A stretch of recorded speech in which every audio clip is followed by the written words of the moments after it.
Chapter 2, The Hidden Cost. The surface, Naïve's story. The realization. The smell of roasted beans filled the air as Naïve waited in line at her favorite coffee shop, her phone buzzing with the latest notification, direct deposit received. She smiled faintly. Payday. The small raise had finally hit her account, the one she'd been promised 2 years ago, postponed 3 times, justified by the company with economic adjustments. Still, she allowed herself a little moment of pride. I earned this, she whispered under her breath. The line moved slowly, but her thoughts were racing. She was already planning a little extra toward her credit card, maybe dinner with her parents this weekend. Next, the barista called. She ordered her usual, a medium latte with oat milk, something she'd stopped buying for a while to save money. When the total flashed on the screen, she blinked. $6.25. She remembered when it used to be $4.10 just a few years ago. She laughed softly, shaking her head. Guess everything's premium now. But as she tapped her card, something in her chest tightened. Outside, she sat on the patio, stirring her drink. She pulled up her pay stub. Gross income, $8,333.33. Net pay, $6,000.04. $2,333 gone before she even touched it. Taxes, she muttered. I never even see that money. It was a strange kind of pain, not losing what you spent, but losing what you never got to keep. On the way home, she stopped by the grocery store. Fluorescent lights, quiet aisles, the rhythmic hum of carts rolling over tiles. She didn't buy anything fancy, just the basics: bread, milk, eggs, rice, chicken, vegetables, coffee grounds. The cashier scanned her items. Beep, beep, beep. She watched the total climb. $132.45. Last year, this same basket had cost her under $90. She knew because she'd started keeping old receipts in an envelope, convinced she was just imagining it. She stood there a second too long before swiping her card, the line behind her shifting impatiently. As she pushed her cart toward the parking lot, she stared at the single paper bag sitting in it, light enough to carry with one arm. Feels like I'm paying more for less every month, she whispered. Back home, the kitchen light flickered as she set the groceries down. The house was quiet except for the hum of the refrigerator and the ticking wall clock that somehow felt louder than usual. She sat at the table, laptop open, paycheck freshly deposited. She began typing numbers into her spreadsheet: rent, car, insurance, credit cards, groceries, utilities. At the bottom, the leftover balance blinked at her. $178.32. She leaned back in her chair, staring at the ceiling. The math didn't make sense. She was making more money than ever, yet somehow life felt tighter, heavier. It wasn't just the coffee or the groceries. It was everything. Every bill, every price tag, every month. She was running faster, working harder, earning more, and still staying in the same place. She opened her pay stub again, then looked at the pile of envelopes stacked beside her. She whispered, "This isn't living. This is surviving with better numbers." For the first time, she began to suspect maybe it wasn't her fault. Maybe the game itself was built this way. The hidden inflation, silent thief. The next day, Naïve stood in the grocery aisle, one hand resting on the cart handle, the other scrolling through her notes app, the same list she'd been using for years. Eggs, milk, rice, chicken, vegetables. Simple, basic things. She didn't need much. She never did.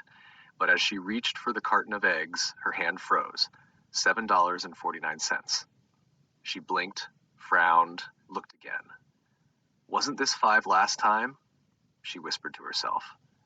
She laughed softly, but it wasn't funny. The bread beside it was up too. So was milk. And the chicken she always bought, the same brand, same packaging, was now almost double. She stood there for a moment, her fingers tightening on the cart handle. The math in her head started running on its own, faster than her pulse. Her raise last year, the one she celebrated with a quiet dinner and a small gift for herself, was 3%. But everything around her was up 20. She walked through the aisles in silence, her list untouched. The store's background music hummed faintly, cheerful and hollow. A mother in the next aisle told her son to put it back, a box of cereal, because we'll get it next time. Naïve looked over and caught the boy's face fall. That small look hit her harder than the prices. By the time she reached the register, her cart looked emptier than usual, but the total blinked higher. She swiped her card and forced a smile at the cashier. "It's crazy, huh?" she said lightly. The cashier nodded. "Every week, people complain, but it's all going up." In the parking lot, she sat in her car with the receipt still in her hand. She pulled out an old one from the glove compartment. Same store, same items. Last year's total, $112. This one, $189. Her chest tightened. It wasn't bad budgeting. It wasn't waste. It was something else. Something she couldn't see, couldn't stop, like the ground shifting beneath her feet. At home that night, she spread the two receipts on the counter beside her pay stub. The math didn't lie. Her income was crawling while her costs were sprinting. She stared at the numbers until they blurred, the sound of the fridge humming behind her like the world reminding her to keep up. She poured herself a glass of water, but it didn't ease the weight in her chest. For the first time, she realized it wasn't that she was falling behind. It was that the system kept moving the finish line. The hidden cost of living, the added daily stress. The next morning, Naive left early for work, the city already awake, traffic crawling, coffee lines wrapping around corners, everyone chasing time. Her playlist played softly, but her mind was running numbers again. Rent had gone up $150 this year.